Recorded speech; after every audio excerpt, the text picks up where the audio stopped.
નમસ્કાર, સંદેશ ન્યૂઝના ડિજિટલ પ્લેટફોર્મમાં આપનું સ્વાગત છે. હું છું આપની સાથે માનવી. અમદાવાદ 26 ફેબ્રુઆરીએ 614 વર્ષનું થવા જઈ રહ્યું છે. એટલે કે હવે આપણું અમદાવાદ 614 વર્ષનું થયું. સંદેશ ડિજિટલ એક સિરીઝ ચલાવી રહ્યું છે, જેની અંદર તમને અમદાવાદના ઇતિહાસની એવી ઘણી રસપ્રદ વાતો જાણવા મળશે. જેમાં આજે હું વાત કરવા જઈ રહી છું અમદાવાદની ઓળખ સમી એક વિશ્વ પ્રસિદ્ધ જાળી વિશે. તમે સમજી જ ગયા હશો કે હું શેની વાત કરી રહી છું. કહેવાય છે કે દુનિયાભરમાં તેની કોઈ જોડ નથી. લાલ દરવાજા ભદ્ર પાસે આવેલી સીદી સૈયદની જાળી સીદી સઈદની જાળી અમદાવાદની ઓળખનું પ્રતીક બની ગઈ છે. સીદી સૈયદની મસ્જિદ એ મસ્જિદ કરતાં પણ વધારે એમાં લાગેલી સીદી સૈયદની જાળીથી વધારે પ્રખ્યાત છે. જો કે એનું નામ છે સીદી સઈદની મસ્જિદ.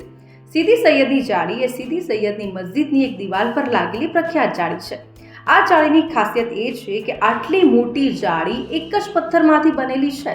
પાછલી દિવાલ પર અડધા પાનાકાની 5 જાળીઓ હતી અને તેમાંથી એક બ્રિટિશ મ્યુઝિયમ લંડન પહોંચી ગઈ છે. હવે આ મસ્જિદ કોણે બાંધી તે અંગે મતાંતર છે.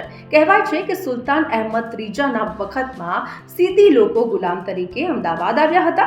તેમાંનો એક સીદી જુઝા રખા અને ઉલ્લુ વખા સુલતાનના મૃત્યુ પછી બહુ શક્તિશાળી બની ગયો અને એના જ કારણે જુઝા રખાએ સુલતાનનો ભદ્રનો કોટ તોડી નાખ્યો હતો અને ત્યાં આ મસ્જિદ બનાવી હતી. ત્યારે બીજી સ્ટોરી એવી પણ છે કે સીદીઓ ગુલામ તરીકે અમદાવાદ આવ્યા હતા. બાદશાહે હુકમ કરી સીદીઓને હાથીના પગ નીચે કચડી નાખવા હુકમ કર્યો. સીદી પ્રજામાં એક સીદી શહીદ થતા આ સ્મારક સીદી શહીદ અથવા સીદી સઈદ નામથી ઓળખાયું. આ પણ એની એક કહાની છે. તો આવા જ ઇન્ફોર્મેટિવ વિડીયોઝ જોવા માટે સંદેશ ન્યૂઝના ડિજિટલ પ્લેટફોર્મ સાથે જોડાયેલા રહો.